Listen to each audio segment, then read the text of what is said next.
Metro adalah salah satu kota di Provinsi Lampung, berjarak 52 km dari ibu kota provinsi. Kota Metro yang terkenal dengan suasana kotanya yang sejuk dan asri ini merupakan kota terbesar kedua di bumi Ruai Jurai. Meski hanya memiliki kota seluas 68,74 km dengan jumlah penduduk mencapai 158.415 jiwa, namun kota Metro merupakan kota yang memiliki tingkat kemacetan paling rendah di Provinsi Lampung. Selain itu, kota yang kaya akan kreativitasnya ini masuk dalam daftar 10 kota di Indonesia dengan biaya hidup terendah. Pemirsa, sekarang saya sudah berada di depan kantor Wali Kota Metro. Kali ini Bincang Tokoh akan menghadirkan tokoh inspiratif dari Kota Metro, yaitu Bapak Haji Ahmad Pairin selaku Wali Kota Metro. Selama 30 menit ke depan, saya akan menemani Anda semuanya. Seperti apa perbincangan kita dengan Bapak Pairin? Ikuti terus!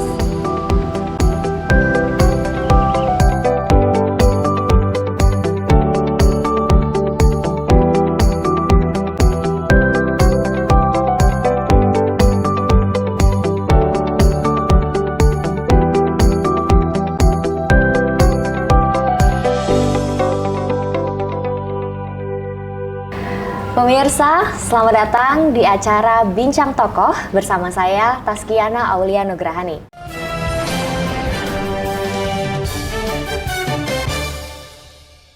Kali ini saya sudah kedatangan tamu istimewa dari Kota Metro. Siapa lagi kalau bukan Bapak Wali Kota Metro, Bapak Haji Ahmad Pairin SOS. Kami kali ini akan berbincang mengenai sektor-sektor apa saja yang sedang berkembang di Kota Metro. Seperti apa? Setelah hadir di samping saya, Bapak Haji Ahmad Pairin. Selamat pagi, Bapak. Selamat pagi. Assalamualaikum warahmatullahi wabarakatuh. Waalaikumsalam warahmatullahi wabarakatuh. Bapak gimana kabarnya, sehat? Alhamdulillah. Alhamdulillah, sehat sekali. Iya. Langsung Pak ke pertanyaan pertama. Bagaimana sih Pak awal mula perjalanan karir dari awal sampai hari ini Bapak sudah menempati posisi sebagai Wali Kota Metro? Boleh Pak diceritakan sedikit kepada pemirsa di rumah dan juga diberikan nih kiat-kiat seperti apa sih Pak? Dan juga tips mungkin untuk teman-teman muda seperti saya nih misalnya Pak. Boleh Pak diceritakan? Iya, ini kalau saya cerita riwayat hidup, ini antik dan unik. Waduh, antik dan unik. Jadi, ya pemirsa. Saya berbicara dari kondisi dulu bahwa orang tua saya ini transmigran. Tahun 38 ayah saya dan ibu saya dari Jawa, dari Jogja ke Lampung. Oh gitu. Tahun 38. 38. Nah, saya dilahirkan tahun 50. Jadi SD saya, kecil saya, SMP saya ini di Hadimulyo 22 Metro. Oh. SD saya di SD Hadimulyo, SMP saya di SMP Saverius, SMA saya di SMA Yosudarso Metro. Betul. Nah, orang tua saya dengan 8 anak. Waduh. Asli petani, ya, asli petani dengan lahan itu sedikit sekali, hanya 1,5 bau. Itu yang untuk modal kehidupan kami. Iya. Jadi dari biaya sekolah ya dari situ 8-8-nya kami sekolah semua. Alhamdulillah. Ya. Terus bisa diceritain nggak sih Pak awal karir politik Bapak nih sampai akhirnya menjadi wali kota? Iya, awal karirnya jadi dari tahun 2000 saya ini beralih ya, yang tadinya saya PNS dari Dinas Kesehatan, saya beralih ke partai politik. Dan ketika kita beralih ke partai politik, kita tidak boleh sebagai seorang PNS di politik, sehingga saya pensiun dini ya, pensiun dini tahun 2000, sehingga saya ngurusi partai politik. Dan saya dari 2000 sebagai anggota DPRD Kabupaten ya, terus 2004 sampai 2009 saya juga sebagai anggota DPRD. Ya, di Kabupaten. 2010 saya anggota DPRD Provinsi Lampung. Dipercayakan oleh partai 2010 saya diminta untuk mencalon Bupati. Ya, saya bersama dengan Pak Haji Mustafa. Itu di Kabupaten Lampung Tengah. Saya mencalon Bupati. Alhamdulillah saya dipercaya masyarakat Metro. Masyarakat Lampung Tengah. sehingga menjadi bupati 2010 sampai tahun 2015. Nah 2015 saya mencalon wali kota Metro sampai dengan saat ini ya alhamdulillah saya mendapat kepercayaan dari masyarakat kota Metro. Iya, berarti memang Bapak Pairin ini nggak langsung ujuk-ujuk nyampe ya Pak, tapi yang benar-benar dari bawah. Nah sesuai dengan janji-janji politik Bapak waktu mencalonkan diri itu adalah pengembangan sektor pariwisata. Dan kalau kita melihat lagi nih betapa memang pariwisata di Kota Metro ini sudah berkembang, baik objeknya, promosinya dan lain-lain. Mungkin boleh diinfokan kepada pemirsa yang ada di rumah, target-target seperti apa sih Pak yang ingin terus dicapai oleh pemerintah Kota Metro khususnya di bidang pariwisata, dan juga apakah target-target tersebut sudah berhasil dan bagaimana realisasinya? Jadi kalau kita berbicara pariwisata, di sini tidak bisa kita hanya bicara pariwisata aja. Saya ambil suatu contoh, misalnya kita ada ruko. Kalau ruko itu hanya berjualan misalnya satu jenis jualan, itu tidak akan sukses. Jadi semuanya itu harus ada bermacam-macam. Nah sama aja dengan kita membangun pariwisata, tidak semudah itu kita membangun pariwisata. Jadi pariwisata itu ada beberapa hal yang harus diperhatikan. Yang pertama adalah bagaimana ilmunya, sumber daya manusianya, bagaimana sarana dan prasarananya. Yang ketiga ini bagaimana masyarakatnya, yang keempat masalah-masalah infrastruktur yang mendukung. Ya. Oh jadi memang Bapak sendiri sudah memperlihatkan bahwa pariwisata itu bukan hanya sekedar objek ya Pak ya, tapi ada sumber daya, ada juga mungkin objeknya dan juga SDM-nya, betul sekali. Nah sama-sama kita tahu bahwa Kota Metro ini mengalami kenaikan yang signifikan Pak untuk pariwisata. Pengunjung yang datang, mungkin orang yang mulai melirik bahwa Kota Metro ini ada loh objek wisata. Lalu hal-hal seperti apa yang Bapak lakukan supaya menarik lagi wisatawan untuk datang ke Kota Metro khususnya? Izin saya untuk menyampaikan ya tempat-tempat pariwisata ya. Yang pertama adalah Damraman ya. Yang kedua adalah Bumi Perkemahan, yang ketiga lapangan Samber, terus yang keempat masalah-masalah yang lain terutama yang di depan rumah dinas kami ya dulu di depan rumah dinas kami ini kan penuh dengan pedagang kaki lima. Betul sekali. Ya kita ajak berbicara karena ini adalah tempat kawasan hijau. Saya mengajak kepada saudara-saudara saya yang di Ada Metro untuk tidak berjualan. Alhamdulillah mereka juga bisa bersama-sama kita. Dan sekarang kita bisa saksikan ya lapangannya hijau sekali, indah sekali, cantik sekali. Dan hari ini kalau hari Sabtu, hari Minggu ramai ya Pak yang ramai bersepeda. sekali, terutama sepeda ya. Kayak kemarin juga sepeda ramai sekali, alhamdulillah. Nah kembali ke substansi bahwa berkaitan dengan masalah pengunjung ya untuk yang di Metro itu dari beberapa lokasi yang saya sampaikan tadi ya alhamdulillah kita bisa ramai sekali, terutama hari Sabtu dan hari Minggu. Masih terselip juga ada di sini kegiatan anak-anak muda menghidupkan ekonomi kerakyatan yaitu di Payungi. Payungi terus di Bumi Perkemahan juga ada itu orkes keroncong dan lain sebagainya. Setiap hari Minggu di Payungi juga ada yang berjualan berjualan murah meriah tapi betul-betul membuat kenikmatan, kenyamanan. Dan yang pasti ramai ya Pak ya oleh pengunjung. Betul sekali. Pemirsa, itulah tadi segmen pertama kami bersama Bapak Wali Kota Metro. Sesaat lagi setelah pariwara berikut kami akan kembali tetap di Bincang Tokoh.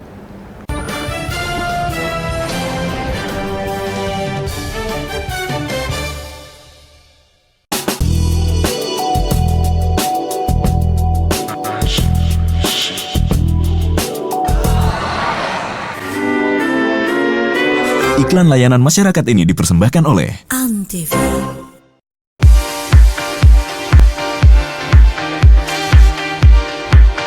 Umabone Resto hadir sejak tanggal 14 Agustus 2015, berlokasi di Jalan Wengi Pahoman, Bandar Lampung.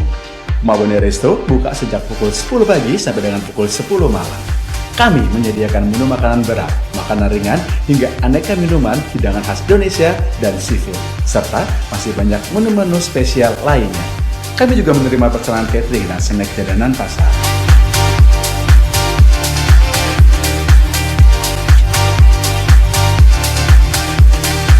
Umabone Resto menyediakan fasilitas meeting room, view balkon, spot foto, karaoke, dengan ruang interior berornamen kayu simpel dan minimalis.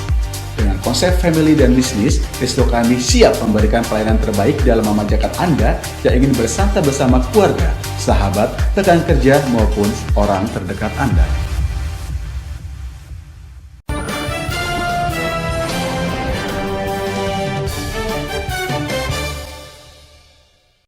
Pemirsa, kembali lagi bersama saya Taskiana Aulia dalam Bincang Tokoh.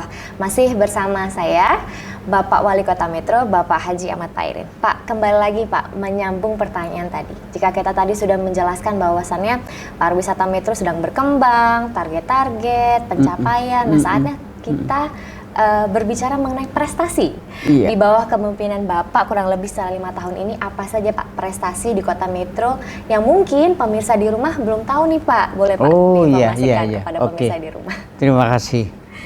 Jadi kalau kita berbicara prestasi, ini ada beberapa hal yang perlu saya sampaikan. Yang pertama adalah menyangkut bidang fisik.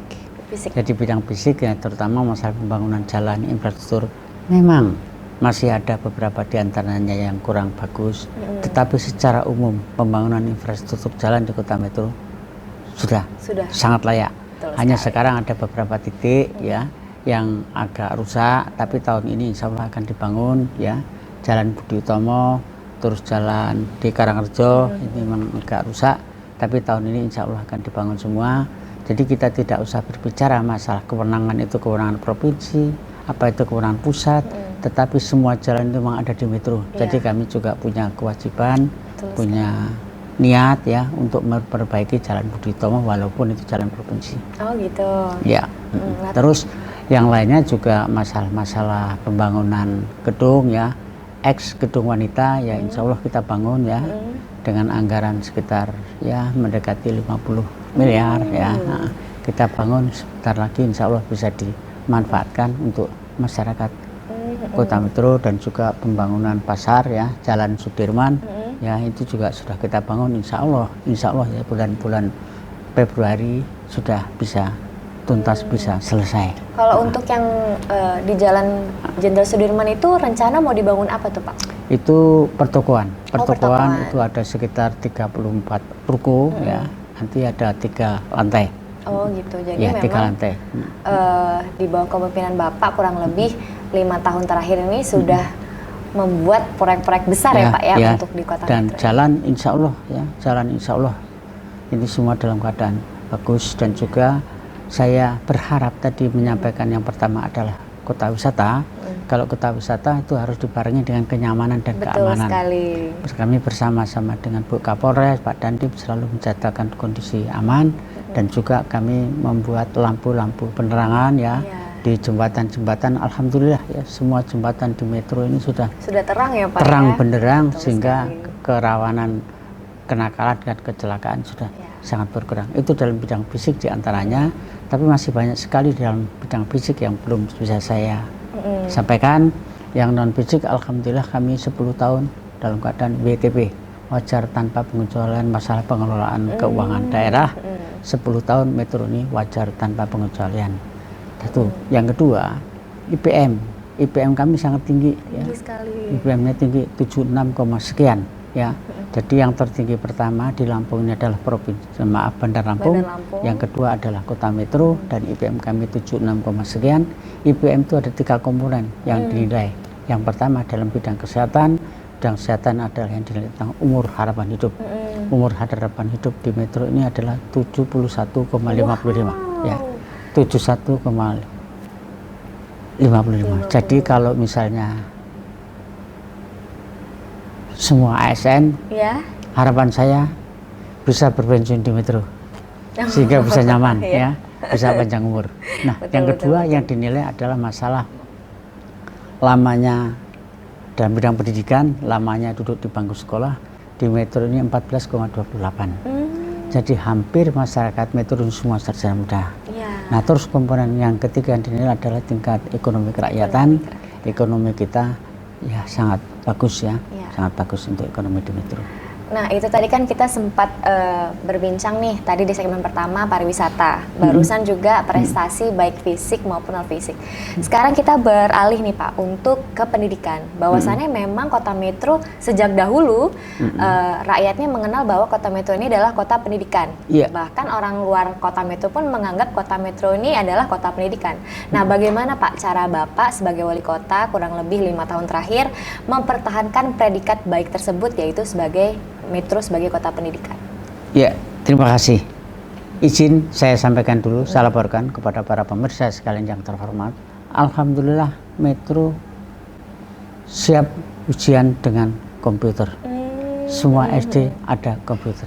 Berarti memang dari sekolahnya dan juga pemerintah sangat mendukung ya Pak ya, Ya. untuk membuat kota Metro masih dan akan selalu menjadi kota Ya. pendidikan itu tadi, Ya, Pak. bahkan tahun kemarin itu kepala sekolah TK terbaik seluruh Indonesia Kota Metro. Oh, Kota Ya, Metro. Ibu siapa? Tuti ya. Bu Tuti itu sebagai kepala sekolah TK terbaik se-Indonesia. Wah, berarti memang prestasi Iya. selalu ada terus ya Pak. Iya. Nah Pak, lalu upaya peningkatan dari pemerintah dan juga Dinas Pendidikan untuk menjaga dari Kota Metro tetap menjadi kota pendidikan itu apa Pak? Upaya peningkatannya? Yang pertama, seperti apa yang saya sampaikan tadi, adalah konsisten di dalam kebijakan. Dan juga yang perlu saya perhatikan di sini adalah masalah dunia pendidikan. Dari kepala dinas pendidikan sendiri itu harus melaksanakan kegiatan-kegiatan pendidikan dengan baik, menentukan orang-orang yang betul-betul profesional di dalam hal pendidikan, terutama perancangnya, bagaimana pelaksanaannya, bagaimana etikanya, dan bagaimana juga masalah pengawasnya, termasuk dalamnya adalah mengevaluasi tentang kebijakan majunya pendidikan. Oh gitu. Nah, baiklah pemirsa, itulah tadi segmen kedua kami bersama Bapak Wali Kota Metro, Bapak Haji Ahmad Pairin, mengenai Metro sebagai kota pendidikan. Sesaat lagi kami akan kembali dan jangan kemana-mana.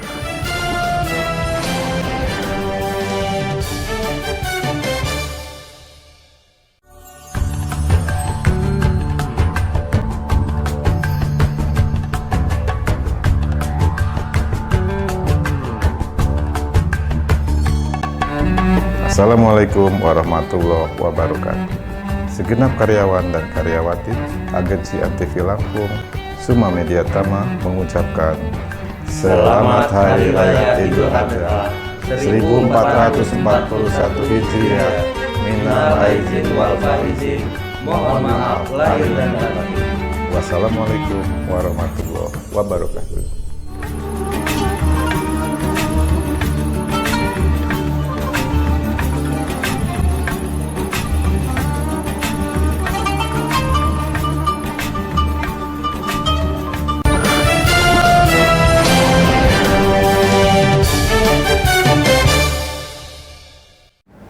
Pemirsa, kembali lagi bersama saya Taskiana Aulia dalam acara Bincang Tokoh.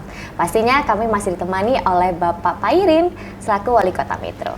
Nah Pak, tadi kan kita sudah membahas tentang pendidikan, pariwisata, tapi kan itu semua tidak akan berhasil apabila masyarakatnya tidak mendukung. Dan juga memang yang seperti saya tahu, memang masyarakat Kota Metro tadi sudah Bapak jelaskan bahwa secara administrasi Kota Metro memiliki sumber daya manusia yang luar biasa, Pak. Boleh Pak dijabarkan, seperti apa sih Pak peranan masyarakat Kota Metro dalam hal pembangunan Kota Metro secara keseluruhan? Jadi memang peranan masyarakat Kota Metro sangat bagus sekali. Contoh, ya, salah satu contoh, ada perusahaan sapi ya, itu berbicara masalah CSR. Kalau CSR itu sebetulnya sudah lebih dari CSR. Nah, teknis kami bukan mereka kita undang untuk berbicara di sini. Saya yang sengaja sowan, saya sengaja datang. Sambil melihat bagaimana upaya dan usahanya tentang sapi. Nah, di sanalah saya berbicara dengan pengusaha itu masalah kondisi jalan. Kalau semua kita bangun berdasarkan kemampuan APBD, ya nggak sampai 1 tahun pasti jalan itu rusak karena muatnya kendaraan berat-berat. Nah, setelah ini tergugahlah tersepakatlah bahwa ya dari perusahaan itu bersama-sama dengan pemerintah daerah untuk membangun jalan dengan rigid, ya itu cukup besar. Kalau menurut hitungan kami itu sekitar 16 M. 16 miliar. Dalam waktu yang singkat ini, seperti tadi Bapak sudah sounding, target ke depan untuk Kota Metro di bawah kepemimpinan Bapak. Ya, yang targetnya dari semua upaya itu adalah untuk mensejahterakan daripada masyarakat Kota Metro. Mensejahterakan Kota Metro. Jadi seperti tadi saya sampaikan, masalah wisata, masalah pendidikan, masalah lain-lain, itu semua tujuannya adalah untuk mensejahterakan masyarakat Metro. Salah satu contoh, mungkin kalau di Metro sekarang kita lihat ya, itu hampir semua rumah itu ada yang jualan. Ada yang jualan. Rata-rata jualan makanan. Nah, kalau misalnya orang dari luar Metro tidak ada yang masuk ke Metro, ya tentunya siapa yang mau beli? Iya, betul. Kan nggak mungkin dia jualan sendiri mau dibeli sendiri. Iya. Nah, saya ambil contoh misal dari Metro ini SMA, SMK 42, tapi SMP-nya hanya 27, tapi perguruan tinggi 14. Nah, di sini terkandung makna bahwa yang bersekolah, yang kuliah di Metro rata-rata bukan orang Metro. Maka pasti mereka akan makan di sini, akan minum di sini, akan buang air besar di sini, rata-rata itu.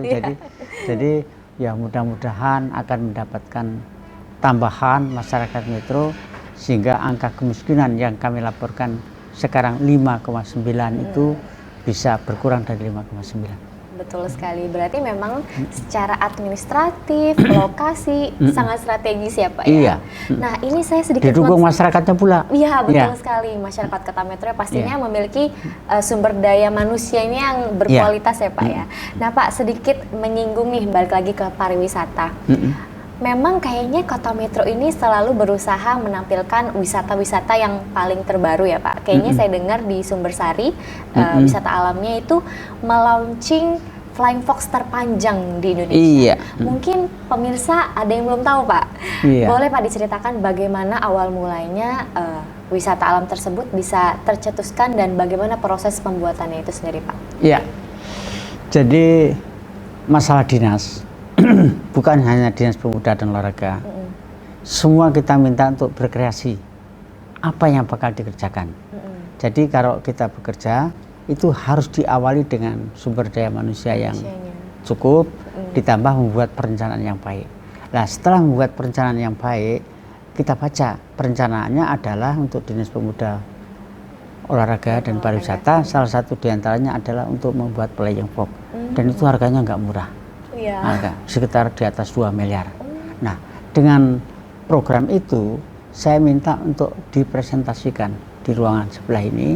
Nah, yang diajak presentase adalah Pak Wali, Pak Wakil, Pak Sekda, staf ahli. Ini yang kuncinya, staf ahli ya. Terus asisten dan tim teknis. Nah, inilah yang untuk menggodok daripada ide daripada dinas itu. Nah, Dinas Pemuda, Pariwisata dan Olahraga ini salah satu programnya adalah masalah Flying Fox. Nah, Flying Fox itu dari mana arahnya mana, kemudian kawan-kawan dari yang saya sebutkan itu menyetujui, menyepakati, sehingganya kita adakan program, kita minta kepada dinas untuk membuat perencanaan yang baik, termasuk di dalamnya adalah anggaran. Nah, setelah perencanaan dan anggarannya itu disampaikan, dimasukkan di dalam APBD, nah alhamdulillah dari DPR juga menyetujui ya, Pak, ya. Sehingga terjadilah Perda APBD sehingga untuk membangun itu. Nah, itu. Yang kedua, dari Dinas Pemuda dan Olahraga juga mengusulkan untuk mengadakan kegiatan lari 10K. Ya, jadi lari 10K juga karena itu kita open turnamen, jadi yang ikut lomba itu dari Malang, ya, dari Jawa Timur, Jawa Tengah, dari Palembang. Ya, Pak, ya, yang datang, ya? Yang dapat juara semua yang dari luar. Jadi kami ketinggalan, kami kalah, tapi nggak masalah karena kami untuk memacu prestasi daripada anak-anak, jadi dia mencontoh kegiatan itu. Berarti salah satu ajang promosi ya Pak untuk Kota Metro, bahkan sampai orang-orang di luar Pulau Jawa pun datang ya Pak ke Kota Metro Pak. Dan saya juga mengucapkan terima kasih Pak Dandim beserta pasukannya ada sekitar 30-an orang ikut semua. Ikut juga. Ya, walaupun nggak ada yang menang. Walaupun nggak ada yang menang. Terima kasih. Oh, berarti memang kalau kita ingat lagi bahwasannya wisata Sumbersari itu memang difikirkan sedemikian rupa ya Pak ya, Iya. dan didukung oleh pemerintah yang pastinya masyarakat setempat. Iya. Nah terus Pak, kalau misalnya nih ada yang mau nyobain Flying Fox, itu Iya. gimana tuh Pak caranya Pak? Masalah teknis di lapangan. Oke, di lokasi. berarti yang Silakan ketemu di teknis. Iya. Ya, saya buka pintu yang selebar-lebarnya. Siapapun yang mau nyoba, ibu nyoba juga boleh, bapak juga boleh nyoba semuanya di sana. Iya, berarti jadi pemirsa apabila memang tertarik ingin ke wisata alam Sumbersari, langsung aja di sana ya Pak ya. Iya. Nanti sudah disiapkan semua. Keamanan terakhir- jamin. Oh, Keamanan keamanan jamin. Oke. Nah, tambah lagi ya, dengan adanya kita wisata Sumbersari, saya mengucapkan terima kasih masyarakat di sekitar Sumbersari. Sangat bagus sekali responnya. ya. Bagus responnya. Jadi di sekitar Sumbersari itu masyarakatnya mengikhlaskan ya. Tanahnya itu 2 meter kanan, 2 meter kiri tanpa diganti rugi. Masya Allah, berarti memang Sehingga jalan masyarakatnya sana lagi ya, Pak ya. sana lebarnya itu ada 14 meter jalan itu. Jadi pelebaran yang kanan kiri itu semuanya tidak ada yang ganti rugi. Jadi sepanjang jalan itu sudah dilebarkan ya, sudah kita pasang Iya, iya, drainase, iya. itu tidak pakai ganti rugi dari pemerintah. Nah Supaya Pak, tersebut. pertanyaan terakhir sebelum kita menutup bincang kita pada pagi hari ini. Apa Pak pesan untuk seluruh masyarakat Kota Metro? Iya. Bagaimana caranya saling hand in hand bekerja sama untuk membangun Kota Metro ini Pak? Ya, terima kasih. Jadi pada kesempatan yang penuh dengan rahmat ini, saya Haji Ahmad Farid Sarjana Sosial, Wali Kota Metro, yang pertama mengucapkan terima kasih atas sumbangsih pemikiran dan partisipasi dari semua masyarakat. Harapan saya kita selalu dalam kondisi-kondisi yang seperti ini ya, sehingga masyarakat selalu bersama-sama, karena namanya pembangunan tidak akan mungkin bisa diselesaikan oleh pemerintah sendiri, tetapi keikutsertaan dan peran serta masyarakat memang harus selalu bersama-sama. Pertama. Yang kedua, sekarang ini kan masih suasana Covid ya. Covid di Metro, saya sampaikan, saya laporkan kepada semua lapisan masyarakat bahwa kasus ya Covid yang ada di Metro sampai hari ini itu hanya Covid-7. Artinya penderitanya yang menderita COVID? Corona itu hanya 7 orang. 7 orang. 7 orang itu yang 6 orang alhamdulillah sudah sembuh, 1 pun tidak ada yang meninggal dunia. Nah, sekarang ini ada 1 itu yang masih berusia 27 tahun. Nah, sebetulnya yang ini adalah kuliahnya di Jakarta. Kebetulan dia pulang ke Metro ke tempat orang tuanya. Nah, ketika mau pulang ke Jakarta kan minta surat keterangan bebas corona di sini, dan kami tidak akan berani membuat surat keterangan bebas corona kalau tidak kita periksa.